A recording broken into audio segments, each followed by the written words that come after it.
So, ladies and gentlemen, welcome. We're celebrating today the 25th anniversary of the Gourmand Awards. We started in 1995 at Frankfurt Book Fair with a group of friends. We actually were 3-4, with each one brought one book and one bottle of wine. And we finished the jury when we finished the bottles of wine.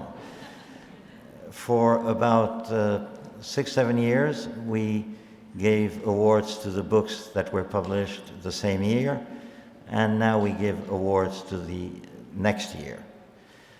But there's a few things that have not changed, and that's very important. The Gourmand Awards are different because we have one driving principle, which is that the books that win and become really best in the world have an international appeal. We try to find books that people will promote internationally, that will go beyond borders. We think food is completely international and has to be shared, to be valued. It's very key to the identity of many cultures, but the books need to be promoted outside their country to be more recognized.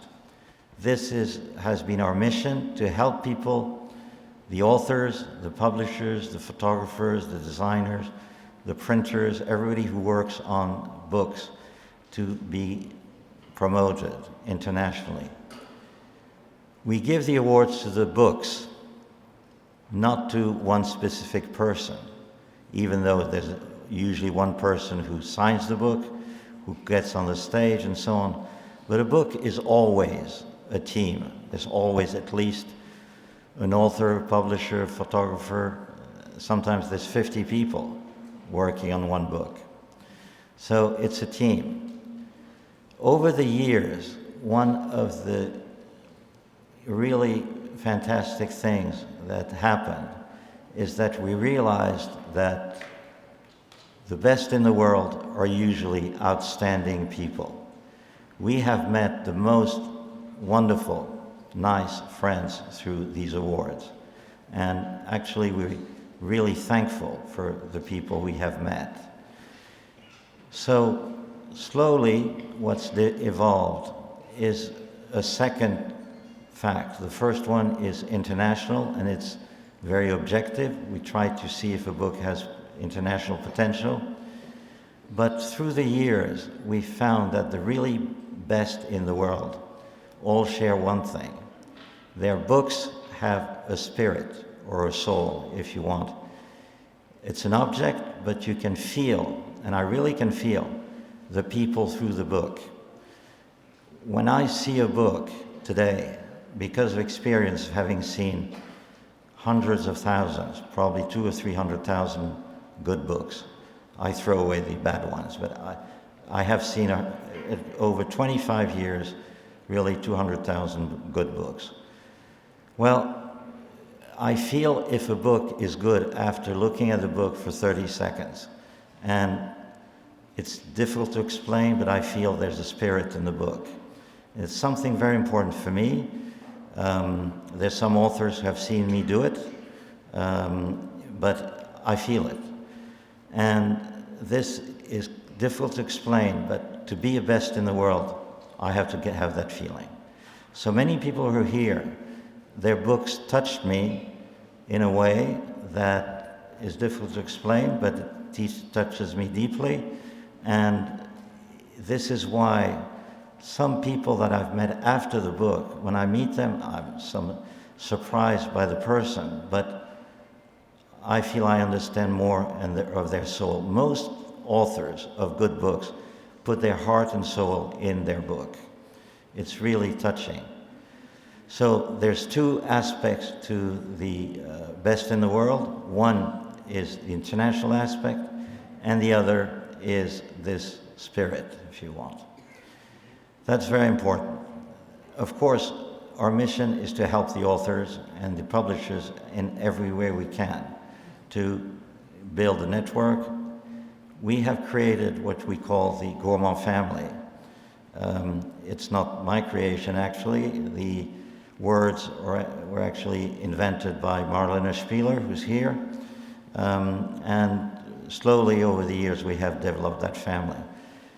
There's many people here that we've known for dozens of years, including, for instance, Claudia Roden, who's here from, I've met in 1997 in Australia, Marlene Spieler, and many others.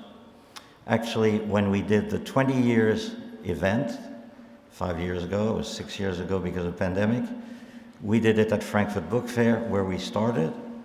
And in Frankfurt Book Fair, well, we had Chef Juan, we had Claudia Roden, we had Marlene, we had Viv Alexiadou, people we've known for many, many years. Some of them are not here today, but I really think about them. I miss them.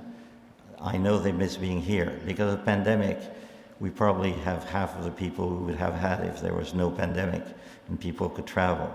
We still have a big number of people, but it's sad. This pandemic is awful, creates a lot of individual problems, and it creates problems for all the families, your family, my family, or the Gourmand Awards family.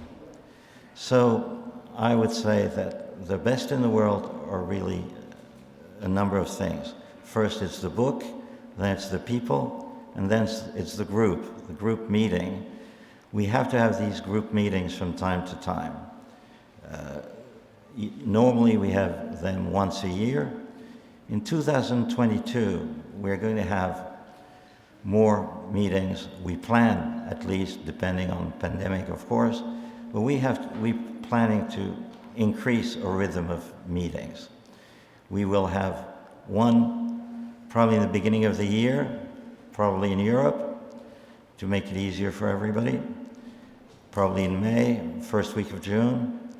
Then we will have another big event in September, we hope. We'll have the Village International, we hope, at the end of September, which is very, very important. And we're also planning to do more events maybe here in Paris and do things here. We also plan to develop, because we think there's real value in these meetings, we plan to have one meeting in Asia, where the business for books is very, very important, actually bigger than Western Europe now, and bigger than the United States. So we want to be in Asia once a year, and then we would like to be in America. And so we're thinking of doing something in Latin America sooner than later. We actually have identified a country, and we hope to do it and announce it soon. And we're even thinking of doing things in Canada, and we're talking to people in Canada. So we're going in 2022 or 2023, depending on the pandemic, to expand and do things once a year in Europe or twice with the Village International, the gastronomy, or do another one in Asia and maybe Latin America and then North America. So we're really expanding. Things are going very well. The book business is doing extremely well with the pandemic. I never thought I would see that. The book business worldwide has been stagnating for 20 years or more, depending on countries. And the book business has been now going at plus 8 to 10% globally. In Europe, it's very good. In America, it's 9%, I think, in round numbers. In Asia, it's double. That's book in general. Cookbooks do twice as well as the rest of the sector. So our sector is doing very well. It has never been doing so well in the 25 years we've been in cookbooks. I've been in publishing for 35 years or something like that, and I've never seen that. It's the best years for publishing. There's more and more bookstores. There's more and more books being published. Of course, for individual authors, it's difficult to see it because there's such fragmentation in the market. There's so many more books being published, divided by, even if the public goes up 10%. But for the publishers and some big companies, it's very significant, and there's a big future. The future is even more interesting in the sense that it's young people who are getting back to the kitchen, who need cookbooks, who need wine books. They need to learn, to transmit the knowledge. And so it's very encouraging that the future looks brighter, much brighter after the pandemic or with the pandemic than it did before. We are one of the few sectors that are really, really doing better with the pandemic. So we should be thankful. The only problem is that I'm more also in the events business, and the events business is doing, well, zero compared to before. But the books business is doing well. So we're going to try to do more events like this and develop that in 2022. So that's it. I'm very optimistic, very happy about the sector, and I hope we can all share another good day today for the best in the world 25 years. Thank you very much, and thank you for being here.